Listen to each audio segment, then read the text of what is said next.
formalidad de convocar las urnas cada 4 años, sino consistía en un diálogo constante con los ciudadanos, en un régimen de opinión pública que expresaba la voluntad del soberano. Era una concepción fiduciaria del poder político. Luego, sí quiero señalar, ha habido muchas sentencias, pero ha habido una que, en mi opinión, reina sobre todas las demás, que es la famosa del juez Brandeis, en el caso Windey contra California, donde dice el juez Brandeis, presidente del Tribunal Supremo entonces, que un país libre es aquel en el que cada uno posee libertad de conciencia y libertad para decir lo que piense. Estas libertades, dijo entonces el juez, son un medio indispensable para descubrir y difundir las verdades políticas. Y el coste de oportunidad de no garantizar esa libertad es que el pueblo inerte se queda sin libertad precisamente.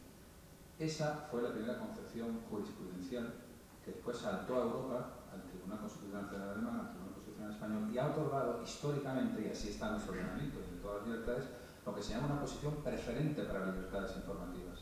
Cuando una libertad informativa colisiona con el derecho al honor, con el derecho, por ejemplo, que tienen los estados de tener un cierto secreto, pero sobre todo con los derechos llamados de la personalidad, pues no son libertades absolutas, pero tienen una cierta preeminencia, precisamente porque son garantía institucional de un régimen, de un entorno donde el conjunto de las libertades son posibles.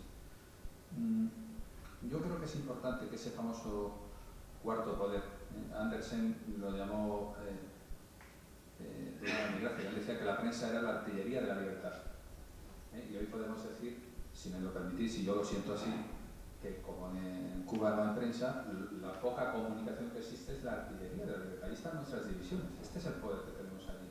Los ciudadanos que creemos en la libertad y en los regímenes democráticos son las pocas personas que, arriesgando su vida, están tratando de fomentar ese diálogo social y están consiguiendo ese diálogo social. Es muy interesante eso que has contado del mercado negro de la información, ¿no? Y cómo las memorias flash y los USBs, que aquí se despilfarran, pues allí son contenedores de pepitas de oro que alimentan la aspiración política de todo un pueblo. Sí, por ir concluyendo, 2 ideas más. Una, el viejo periodismo se está encontrando con el futuro a través de la digitalización precisamente. Es decir, ese diálogo condicionado por los sabios editores de opinión, por los poderosos propietarios de los periódicos ahora, es mucho menos influyente y poderoso. El ciudadano, cada persona, tiene capacidad no solamente de emitir su opinión, sino de conectarse con otro y crear esas redes que le hacen más fuerte y poderoso. Al participar en una red, no solamente el ciudadano se hace más fuerte, la red se hace más fuerte. Y por lo tanto, el contrapoder, ese micropoder agregado de unos a otros es mucho más fuerte, ¿no? Pulitzer dijo también que las naciones prosperan o decaen simultáneamente con su prensa. ¿Qué está pasando en Cuba? Que está empezando a prosperar. Yo he echado un vistazo en el famoso timeline de Joan. Tiene una serie de fotos. Ella no va haciendo fotos de los congresos. Por cierto, no he agradecido a Joaquín Zulotelli, que me ha traído esta mesa redonda y sobre todo nos ha traído a Beli Sánchez a España. Joaquín, el creador, promotor del Ser Creativo. Yo estaba pensando, Joan no ha puesto una foto del Ser Creativo porque solo pone fotos de Cuba, pero son unas fotos impresionantes. Es una foto donde, yo tengo aquí una, ¿no? Todas son llamadas, pero una donde hay un cartel: Unidos por el socialismo próspero y sostenible. Y se ve un cacharro de hace 40 años que ya no existen en España, un Fiat Panda prácticamente, y sobre todo se ve la cochambre alrededor, ¿no? Y es constante, ¿no? Esa realidad de que cuando se falsea la libertad de prensa, la democracia formal solo se queda en palabrería. ¿Cuál es esa segunda idea? La segunda idea es que los ciudadanos siempre han tenido posibilidad de interactuar con los gobiernos, siempre han tenido ese régimen de opinión pública, pero como bien decía la transparencia de Braulio de antes, eso ya no se produce solamente 5 veces al año, cada 4 años con elecciones municipales, autonómicas, sino que se produce ahora, ni tampoco en un periódico o un artículo de prensa, que son pocos los artículos que se producen, se constituyen estos medios nuevos alternativos como una palanca fundamental en lo que es ese diálogo nacional, no para sustituir a la democracia formal. La mayor aportación de la digitalización a la vida política no es una aplicación como el voto electrónico o la democracia directa, sino el diálogo permanente entre los ciudadanos entre sí y con los ciudadanos. El poder de intervenir en ese diálogo y de configurar la opinión pública es esa característica fundamental de lo que yo he llamado el micropoder. Por tanto, se robustecen, estamos creando anticuerpos. Se decía también el presidente Eisenhower que la libertad de prensa era el antiséptico de la democracia. Digamos, si me permitís utilizar ese símil, que estamos más limpios y aseados que nunca, con mucha gente participando e interviniendo, aunque sean minoritarios. Los señores secos tienen muy pocos votos, pero bueno, han decidido formar su opinión de esa manera cuasi asamblearia, pues fenomenal. Es decir, ahí hay unas formas nuevas, alternativas de participación. Termino con un dato de la sociología norteamericana. En Estados Unidos lo analizan todo, incluso en las ciencias que no son exactas, pues procuran cifrarlas. Y en este caso, el Influential American Question es una encuesta que se hace cada 2 años en Estados Unidos, en la que se acaba definiendo cuántos, lo que ellos llaman ciudadanos influyentes hay, cuando alguien responde que sí a 2 o más preguntas de las siguientes. Ellos dicen: ¿ha escrito usted o llamado a algún político a nivel local, estatal o nacional? ¿Ha asistido a algún mitin o discurso político organizado, algún acto de protesta de cualquier tipo? ¿Ha asistido a una reunión pública sobre asuntos escolares o de la localidad?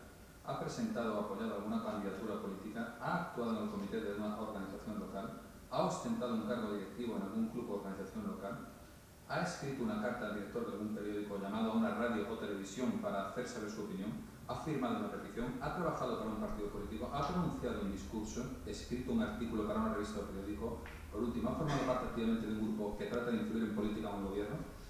Si en Estados Unidos solamente un 7% de la población está considerada como influyente, donde además de tener el gran incentivo de la participación política, que es la de participación en el poder, ¿qué habrá que decir? Y permitirme terminar con esta afirmación, de líderes y personas como Joan, que yo diría que no es que sean influyentes, son hiperlíderes, que no tienen la retribución de participar en el gobierno conjunto de la cosa pública, sino el riesgo de perder su propia libertad, incluso su propia vida de participar. Muchas gracias.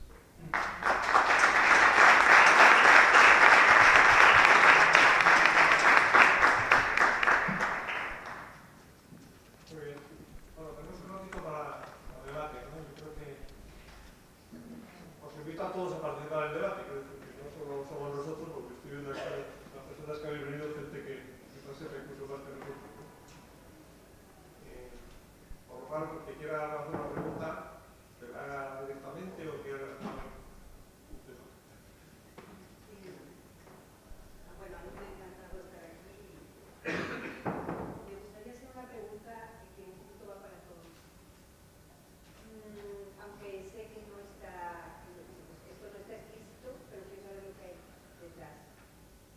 Cuando se habla de pueblo, cuando se habla de la sociedad civil, parece que se habla de un monolito, cuando en realidad sabemos perfectamente, y de algún modo lo han indicado ustedes, que hay una pluralidad enorme de opiniones, a veces contrapuestas, y sabemos perfectamente que cuando destapas una olla donde estaban comprimidas las opiniones y digamos uniformadas por un poder impedido, como ha pasado en diversas dictaduras que conocemos, emerge una pluralidad dificilísima de manejar.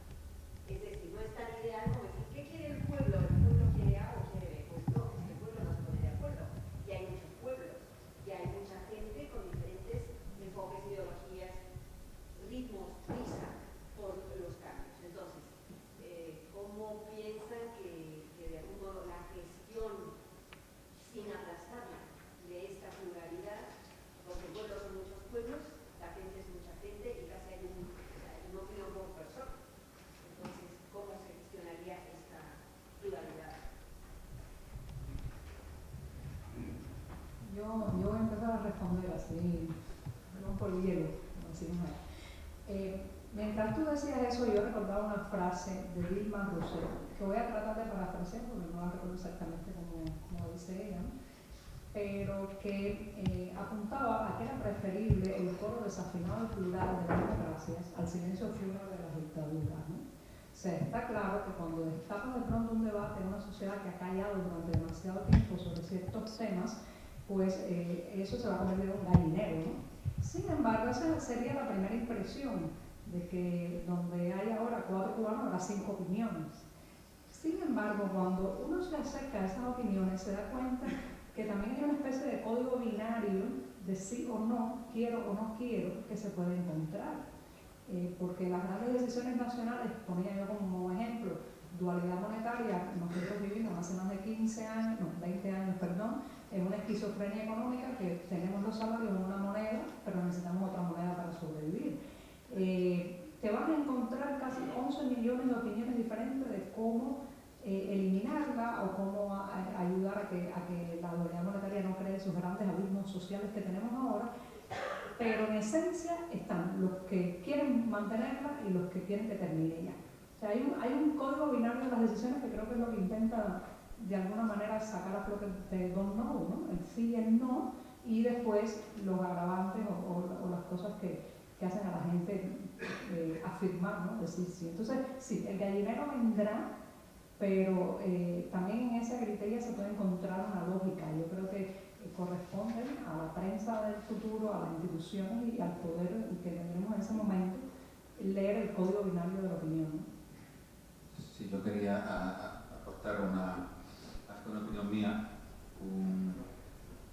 una reflexión del Tribunal Federal de Pensilvania y del Tribunal Supremo de Estados Unidos, que en un debate que se produjo en el año 96, cuando el Congreso de Estados Unidos, la Cámara de Representantes y el Senado aprueban con una mayoría holgada lo que se llamó entonces la Communications Decency Act, la Ley de Decencia de las Comunicaciones, que tenía un fin muy loable, que era el de proteger a la juventud y la infancia de contenidos inadecuados en la red. No solamente de carácter pornográfico o violento, sino todo aquello que pudiera perjudicar la formación de los menores. Y hubo una reacción muy organizada en torno a lo que se llamó el Global Internet Liberty Campaign, una campaña donde participaron muchas organizaciones, pero sobre todo la American Civil Liberties Union demandó a la fiscal del Estado, en nombre de Estados Unidos, Janet Reno, y consiguió una sentencia histórica que tiene el siguiente razonamiento. Leo un párrafo porque responde, creo, de una manera muy precisa lo que quiere decir. Dejando aparte las siglas y el argot que han sembrado la vista de Internet, puede muy bien ser descrita, así lo has hecho tú, como una conversación universal sin fin. El gobierno no puede, a través de la licencia de las comunicaciones, interrumpir esa conversación. Como la forma participativa de expresión de masas más desarrollada jamás conocida, Internet merece la más estricta protección frente a la intromisión gubernamental. Es cierto que muchos encuentran algunas de las expresiones o manifestaciones en Internet ofensivas, y es cierto también que en medio del estruendo del ciberespacio muchos oyen voces que consideran indecentes. La ausencia de regulación gubernativa de los contenidos de Internet ha producido incuestionablemente una especie de caos, pero como uno de los expertos propuestos por los demandantes indicó en el curso de la vista, un perito, lo que ha hecho de Internet un éxito es el caos que representa. La fuerza de Internet es ese caos. Como sea que la fuerza de Internet es el caos, la fuerza de nuestra libertad depende del caos y de la cacofonía de la expresión sin trabas que protege la primera enmienda de la Constitución de Estados Unidos. Por estas razones, sin dudarlo, consideró el tribunal que la ley de decencia era anticonstitucional. Solo una frase. Yo imagino que Joan lo que querrá para Cuba, que vive una dictadura, es que ese pluralismo se gestione a través de unas elecciones aburridas, libres, que traigan partidos políticos que representen. Queremos tener ese problema. No, queremos tener ese problema. Y normal. Yo quisiera comentar alguna cuestión sobre la democracia 2.0. Es decir, obviamente nos lleva inmediatamente a discutir problemas sobre la naturaleza de la democracia, es inevitable, ¿no? Pero sí que puedo. Y apoyando lo que decía últimamente Joan, ojalá tuviese esos problemas. Pero vamos por un momento a dar por supuesto de que más o menos somos partidarios de una cierta manera de entender la democracia representativa y deliberativa. Y entonces, digo esto para ver si nos acercamos un poco a cómo, qué hay de nuevo, si hay algo en esto de la democracia 2.0. En ese sentido, yo creo que, yo por lo menos visto desde aquí abajo, he visto una línea que creo que aparentemente discorde en la mesa, sin embargo es una línea muy, a mí me suena como muy fuerte. Y quizá habría que ir precisamente al caso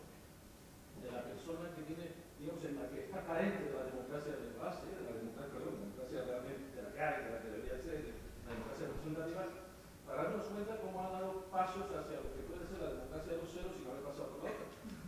Y eso es interesante, yo creo, para analizar, por ejemplo, los resultados de esas encuestas. Yo creo que esa encuesta, es verdad, es muy útil, la definición que has hecho, y yo creo que nos puede llevar a un mal camino, una desorientación. ¿Por qué? Porque a lo mejor pensamos que la democracia 2.0 se trata como de sustituir a la otra. O por lo contrario, es que simplemente tratamos de hacer una especie de analogado en lo digital de lo que es en lo analógico, ¿no? Creo yo que no. Es decir, la ingenuidad de Ágora esta elaboración, la ingenuidad, por decirlo, es pensar que vas a sustituir los mecanismos de representación de la vida real por una supuesta forma de participación que es como una especie de pseudodemocracia directa. Lo que nos aporta la democracia 2.0 es precisamente el componente deliberativo de la forma más activa posible. Y que obviamente siempre está generado, porque la argumentación siempre es así, pues habrá unos que tienen más facilidad de hablar en público, en este caso en el público en la red, otros que estarán más formados, obviamente tendrán más facilidad los que tengan más medios, los que tengan mejores condiciones económicas, pero como pasa también en la democracia la otra, o sea, habría que contrastar cuáles son los porcentajes de licenciados o tal que hay en el Parlamento, de cómo se discute, quiénes son los representantes. Entonces, para no liarme, lo que yo quiero plantear es, no hay rasgos, que a mí me parece que sí, diferenciales en la democracia 2.0. Y uno de ellos es, yo creo que el problema de la conformación de las preferencias, no solamente la relación, que es la relación, es lo que ya conocíamos, es decir, bueno, conocemos cuando hay libertades, cuando hay elecciones, se agrega la voluntad. Pero el tema es de conformar las preferencias. La conformación misma es en el debate, la democracia deliberativa. Yo creo que la democracia 2.0, una de las cosas que puede añadir no es una falsa democracia directa de base que todos los días hay que preguntar, yo que la sé, la tengo otro, tal y cual, que sería como ridiculizar el proceso democrático, sino contribuir a la conformación de las preferencias por parte de los ciudadanos. Y para eso es lo que yo creo que hay gente que ha empezado a teorizar un poco lo que se llama los procedimientos de gobierno abierto. El gobierno no es para que esté votando todo el día, es para utilizar la enorme potencia de la interconexión débil que tenemos en las redes para ir conformando. Yo no me quiero profundizar más sobre ese tema, pero digo que me parece que hay una línea que yo forzaría que la buscásemos entre los tres para encontrar qué hay de nuevo, si es que lo hay, y que no sea simple traducción de lo analógico a lo digital, que casi siempre se hace mal, la traducción, esa, incluso en empresas. Ayer tuvimos la oportunidad de cenar con otra persona que hemos conocido a través de Joaquín, el secretario, que es el cofundador de Twitter. Se coge un avión, quería estar en esta jornada, pero no pudo.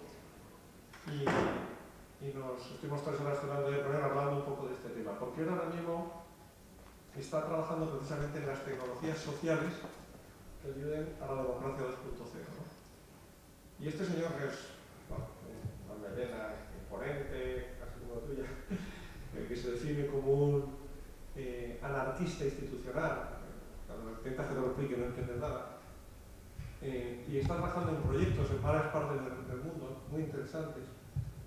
Cuando le preguntábamos cómo definía la democracia 2.0, ¿no? Él lo que decía es que lo que va a realmente ayudar es a buscar a los más inteligentes dentro de ese pueblo, de esa ciudadanía, ¿no? Que yo no creo porque veo tal decalaje, ¿no? entre lo que la gente veo tal, cuando estamos en Europa, todavía cuando vamos a Estados Unidos es que la gente debate de política, piensa, aquí es que nos da igual. Los políticos reflejan a la sociedad, si nos da igual, pues tenemos que tener las consecuencias, ¿no? Pero bueno, ¿qué es lo que decía? Es que una de las cosas que permitía no es tanto la decisión, sino todo el proceso que hay entre medias, ¿no? Si entre ese media se establecen debates, se puede tomar posturas, si nos mojamos, porque si no nos mojamos, es raro que nos venga, y ya sufriremos la democracia cuando no la tengamos, si realmente no la cultivamos entre todos, ¿no? Porque no nos la va a dar nadie. Bueno, solamente quería esa idea, ¿no? De decir, oye, a lo mejor la democracia 2.0 no va a venir por donde pensamos, ¿no?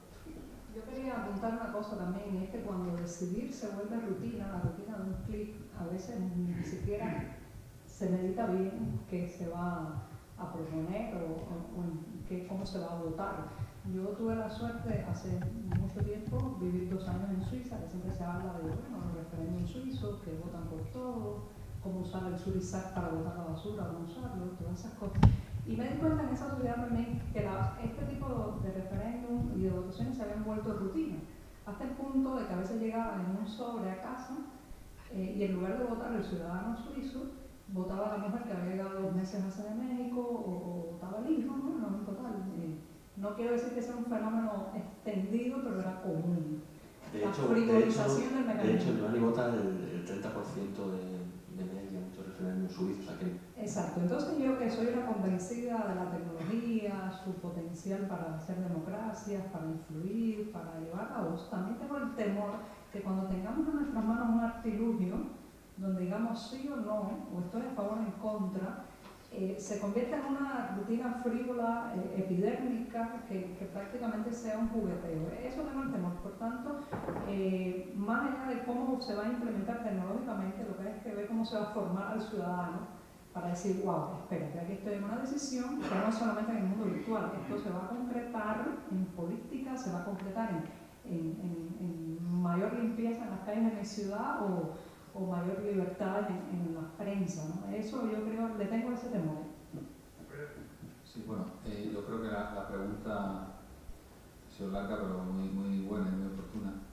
Y solo 2 reflexiones previas. En Suiza se contrastan con mucha frecuencia opiniones sobre cuestiones muy organizativas, pero los consensos fundamentales, es decir, la democracia 2.0 y la democracia 0.1, tiene todo a su disposición. Hay realidades prepolíticas que ni siquiera la democracia puede controlar, por ejemplo, la propia existencia de los derechos humanos. Es decir, los regímenes constitucionales tienen un núcleo duro que no está sujeto siquiera a la voluntad del pueblo. Esto, sobre todo los países que han tenido experiencias históricas muy fuertes, lo tienen clarísimo. Por tanto, esa forma de democracia directa en un país muy concreto sucede para unas cuestiones muy concretas, pero en países como Alemania los referéndums están prohibidos constitucionalmente, porque se tiene la experiencia histórica de que alguien con capacidad en momentos históricos muy concretos, por ejemplo ahora estamos viendo uno con una hipersensibilidad sobre algunos asuntos, son momentos propicios para que alguien manipule, tergiverse y lleve al pueblo a tomar decisiones que no le convengan.